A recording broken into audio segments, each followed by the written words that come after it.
asalaamaaleykum waa Sénégal maa ngi nuyu ku ci nekk sa tur ak sa sant ku ci nekk fa nga toog fekk naa la fa ne la jàbb loxo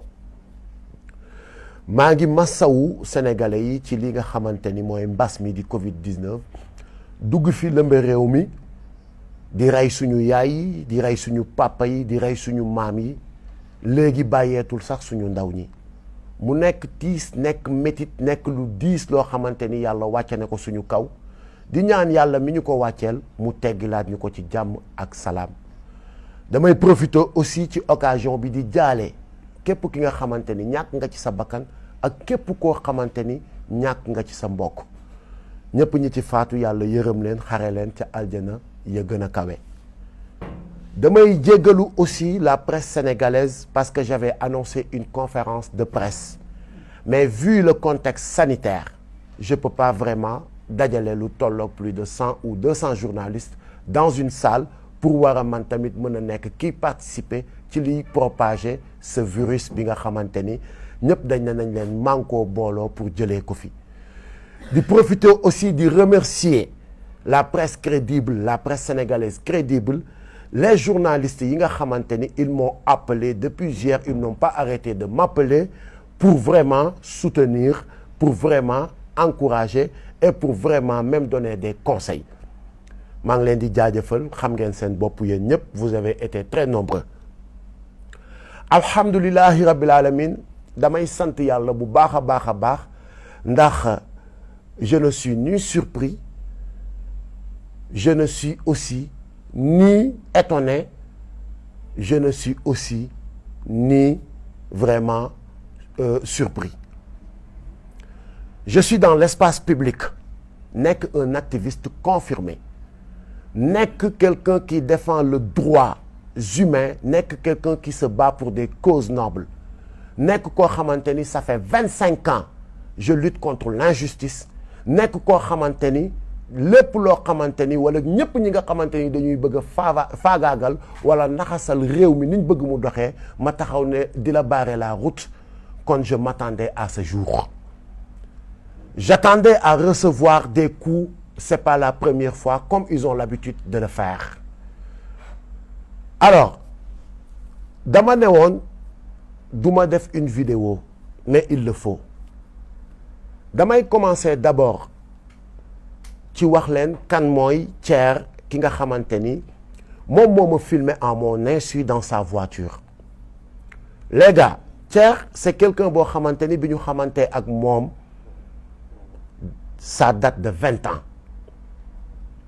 ñu seq façon teraanga bu ne tenez-vous bien mu nekk koo xamante ni dëkk na Kër Thiat à Kaolack pendant 2 ans mu nekk koo xamante ni dëkk na Kër Tantay Thiat ici à Thiaroye Azur pendant 1 an mu nekk koo xamante ni wax dëgg yàlla à mon insu il se permettait d'aller à Kaolack seeti gi sama yaay yendu fa des fois même fanaan fa suy ñibbi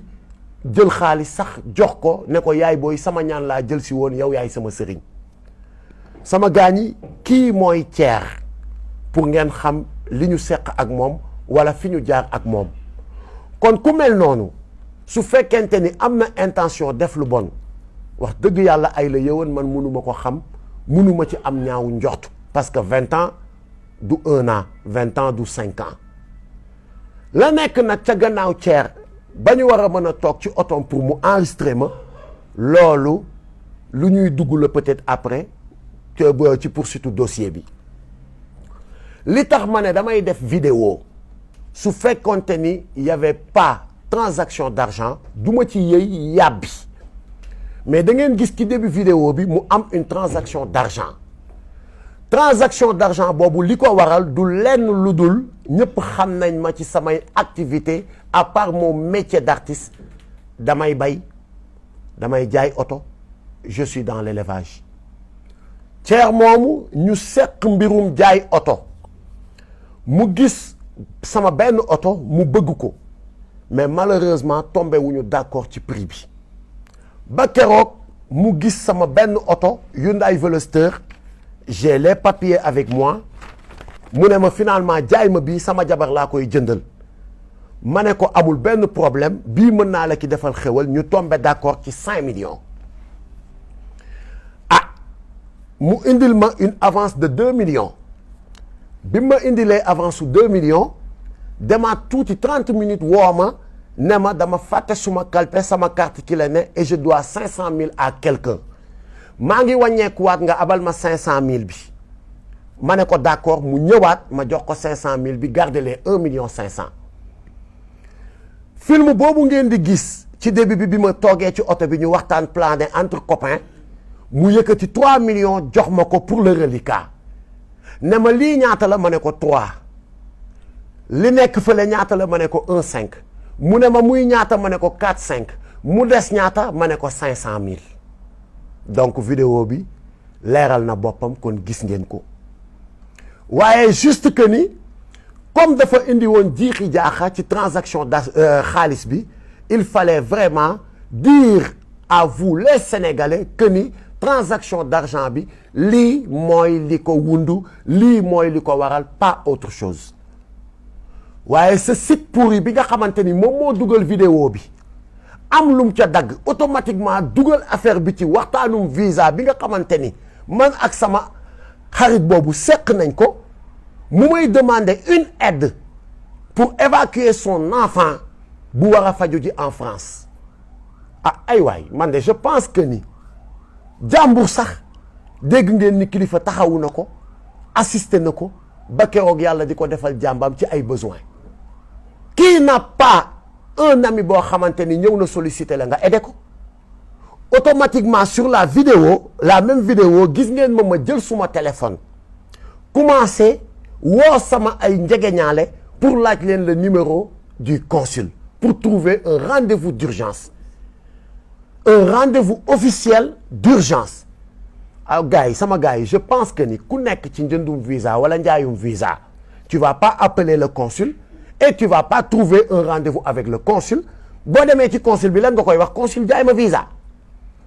seetaan leen vidéo bi seetaan ngeen ko ay borom xel ngeen amul fenn foo xamante ni man ak Thier wax nañ ci ay jaay ma visa jëndal ma visa et je pense que ni c'est trop sale benn site bu pourri taxaw xëy xaw ma lan la ci jublu pour faagaagal ay citoyens Thier nag bi nga xamante ni moom expliquer naa leen fi ñu jaar ak li ñu seq loolu lu ñuy lijjanti la avec la justice. ca site boobu ma gis ñu bind escroquerie trafic de visa gis même un jugement gis même que ni man dama am sa ay plainte sama dos man de yéen sénégalais yi fi ma toog di wax ak yéen amul benn police boo xamante ni woo na ma wala benn gendarmerie ne ma kilifa da nga fi am une plainte tu dois venir répondre ba fi may wax ak yéen dégguma ko yëguma ko amul ndax sequma ak benn sénégalais lu muy xëyee war ma mun a porter plainte site boobu jugé ma te man dew ma tribunal taxawuma devant le juge ba juge bi génne ay verdict di ma taxé de escroquerie ak de trafic de visa loolu sama gars yi c'est un site qui est habitué à ces faits képp koo xamante ni da nga jóg pour taxaw empêcher à ces gens yi nga xamante ni dañ fi nekk di ñu diriger ci manque de respect ne leen du ci dal site boobu gis nañ ni jug na pour def yu bon pour def yu tilim pour discréditer pour xëpp suñu der yu lu bon waaye bii paa nag duñ ci génnee noonu du yombee noonu dinañu ma wax ce site va me dire quand est-ce que j'ai été un escroc et ce site va me dire aussi quand est-ce que j'ai trafiqué de visa s'agissant de visa li ma ci xam mooy sama groupe war a déposer pour une tournée ñu woo ma ne ma vous avez un dépôt demain à 11h ma jël suma passeport yóbbu ko ak les documents d'invitation fi festival bu ñu war a dem wala concert bu ñu war a dem présenter ko ñu juger may ñu visa ñu dem suñu tournée ñibbi si waat ci jàmm ak salaam damay wax nag vous les journalistes damay wax aussi la gendarmerie et la police allez faire des investigations ndax man kilifa Landing Mbessane Seck mës naa taxaw ci benn ambassade ànd fa ak doomu aadama budul caat mi ma seqal liggéey wala Gadiaga wala Zemaster suñu DJ wala suñu musiciens yi ñuy àndal taxaw naan damay demander visa wala damay ñaan visa.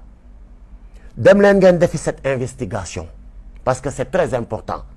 Il s'agit d'une accusation grave et les Sénégalais aussi ont besoin de savoir et de comprendre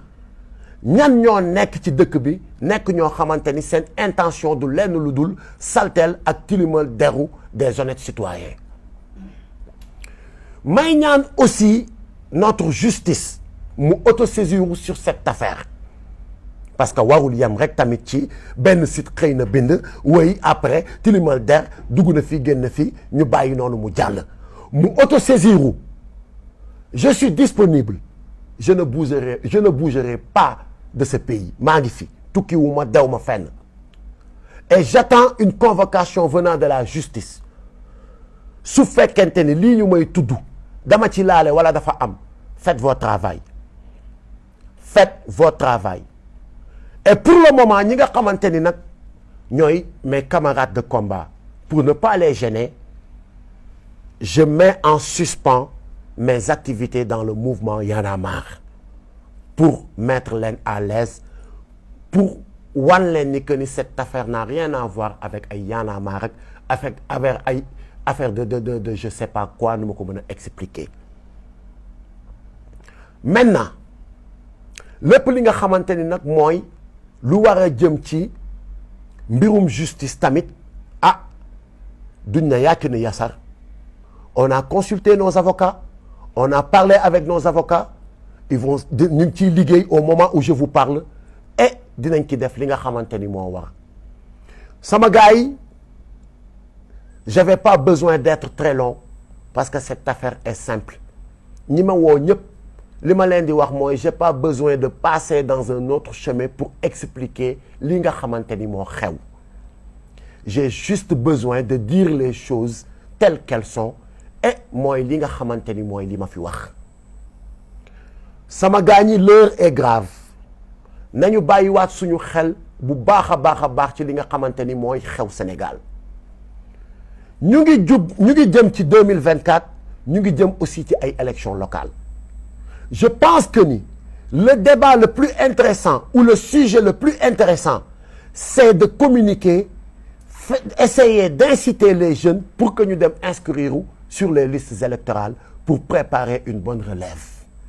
pour des élections aussi transparentes li nga xamante ni tey jii mooy le sujet ñu ngi jëm ci 2024 dañ fiy aaye troisième mandat su fekkente ni nag looloo tax je n'accuse nag personne mais bu fekkente ni looloo tax ngeen bëgg a divertir les Sénégalais man Kilifeu gisuma luy tee ba duma taxaw farouchement combattre li nga xamante ni mooy un troisième mandat venant de quiconque ndax lu ñu mayul sunu maam Abdoulaye Wade duñu ko may keneen ku mu mën a doon fii ci réew mi su fekkente ni da ngeen bëgg a divertir les Sénégalais pour ñu bañ a wax ci sàccum suuf gi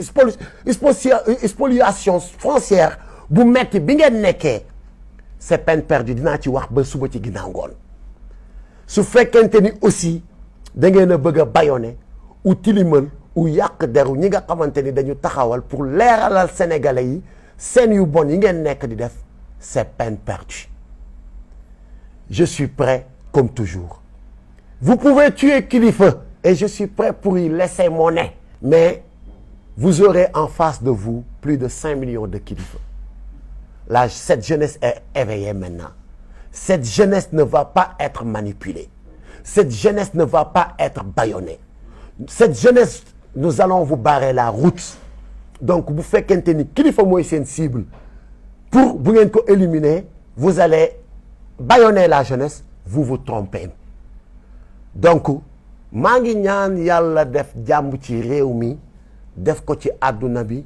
jëlee fi mbas mi musal ñu muccal ñu di jéggaluwaat sénégalais yi di remercier waat ñëpp ñi nga xamante ni de près ou de loin ils m'ont soutenu sur cette épreuve di encore remercier waat ñi nga xamante ni j'ai reçu votre message ci sama Messenger ci sama Facebook ci sama Instagram ci sama jumtukaay yi may waxee yëpp maa ngi leen di remercier et merci encore pour votre soutien Kilifeu est là et il ne va jamais trahir le combat. Je vous fais confiance, faites-moi confiance. Jaa ngeen jëf, je vous remercie. Yàlla na jàmm yàgg Sénégal. One love les amis.